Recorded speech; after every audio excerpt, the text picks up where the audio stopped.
মানে মাইক্রোপিপেট দিয়ে কি করে পরিমাপ করে, মানে খুব অল্প পরিমাণে। এগুলো ল্যাবরেটরি টেস্টের জন্য ব্যবহার করা হয়। এগুলো কিছু আছে 8 মাস পর পর ক্যালিব্রেশন করা, কিছু আছে বছরে একবার করায়। আপনার এখানে একটারও নাই, উনি বলেছেন 1.5 বছর আগে কেনা হয়েছে।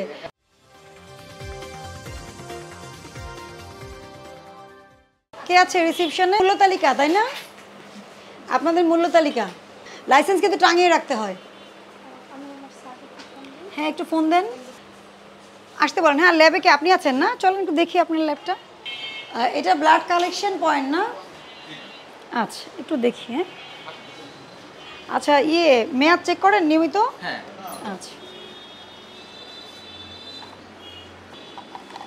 আপনি কোথায় পড়াশোনা করেছেন? ঢাকা। আচ্ছা, আপনি একা কাজ করেন না আরও লোক আছে? একা কাজ করেন। কত ধরনের টেস্ট হয় আপনাদের? অল্প কাজ করেন।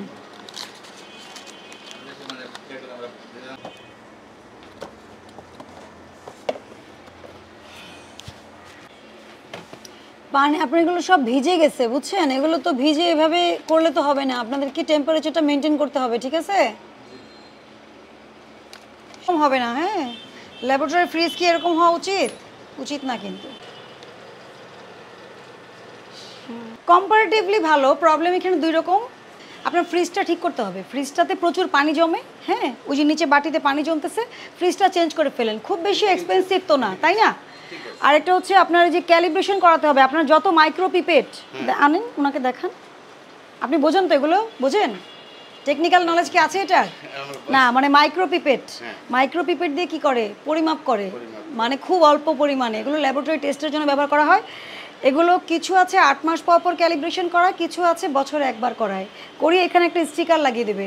পরবর্তী পরীক্ষার তারিখ কবে, ওই যে মাছ মাংস তারপরে সবজি বা আপনারা মুদি দোকানে কেনেন না মেশিন, প্রতি বছর ক্যালিব্রেশন করাতে হয়।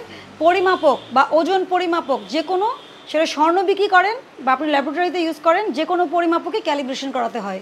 এবং এখানে সেটা ডিক্লারেশন এখানে কস্টেপ দিয়ে লাগানো থাকে যে কবে তারিখে পরীক্ষা করা হয়েছে, কত তারিখ, পরবর্তী পরীক্ষার তারিখ কবে। আপনার এখানে একটারও নাই, উনি বলেছেন 1.5 বছর আগে কেনা হয়েছে।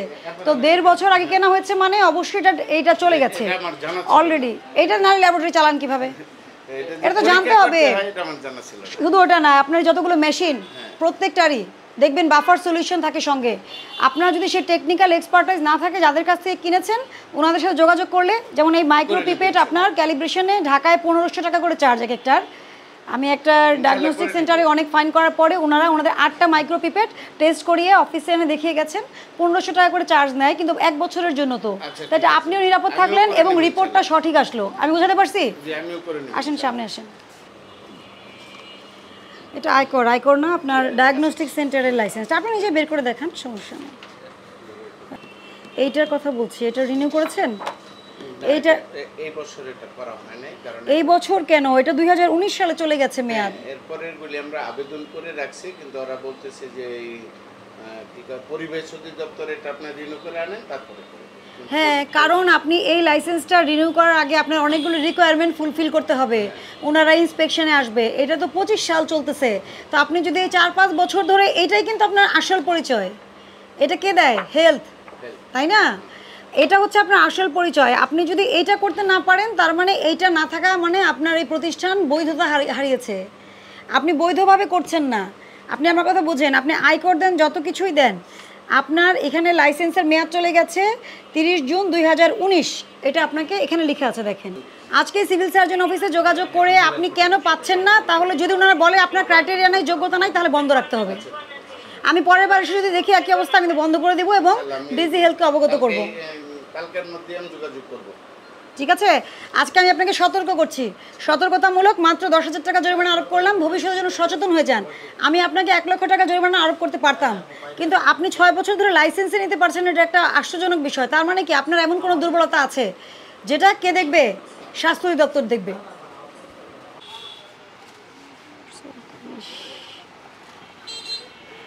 মেয়াদ উত্তীর্ণ ওষুধ কোথায় রাখেন? বাইরে রাখেন। আচ্ছা, ভেরি গুড। চেক করি, ফ্রিজটা দেখবো।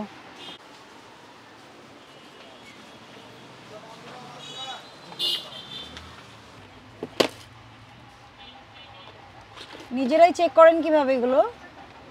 ম্যাডাম আমরা সবসময় চেক করে রাখি এগুলো। মার্চে হয়েছে উপরে উপরে উপরে। এটার দাম কত? 2250 টাকা। এটা কিন্তু এক্সপেন্সিভ আইটেম, তাই না? আর ফিজিশিয়ান স্যাম্পল কেন বিক্রি করা যাবে না লেখাই থাকে নট ফর সেল। আর কি এটাতে খুচরা মূল্যটা লেখা থাকে না। মোড়কজাত পণ্য, সকল মোড়কজাত পণ্যে কি মূল্য লেখা থাকে, খুচরা বিক্রয় মূল্য লেখা থাকে, ঠিক আছে? তাহলে জেনে শুনে যদি আপনি ফিজিশিয়ান স্যাম্পল রাখেন, সেল করেন, এটা আপনি অন্য কেউ সহায়তা করছেন দুর্নীতি করার জন্য। কারণ ফিজিশিয়ান স্যাম্পল কিন্তু বিক্রয়ের জন্য নয়, এটা সবাই জানে, আপনিও জানেন, আমিও জানি, যারা আপনাকে দেয় তারাও জানে। শিখেন, ভুল থেকে শিখেন, ঠিক আছে? অল্প ভুল থেকে শিখলে ভালো। এটা এপ্রিল মাসে মেয়াদ শেষ হয়ে মার্চ মাসে শেষ হয়েছে। এপ্রিল মে মাসের আজকে।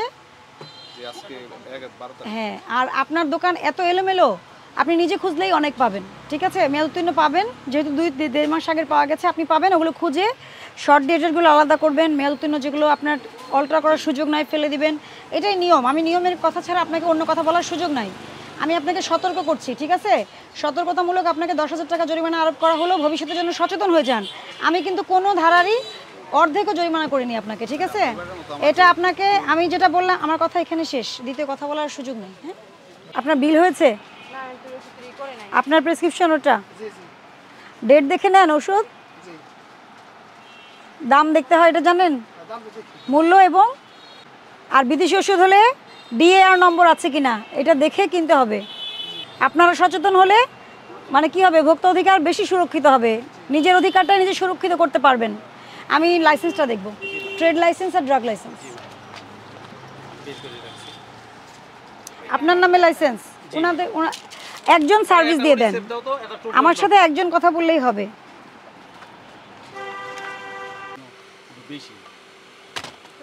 জাতীয় ভোক্তা অধিকার সংরক্ষণ অধিদপ্তর কি কি নিয়ে কাজ করে? পণ্য, খাদ্যপণ্য, ঔষধ, সেবা, 10টি সুনির্দিষ্ট সেবা, ঠিক আছে?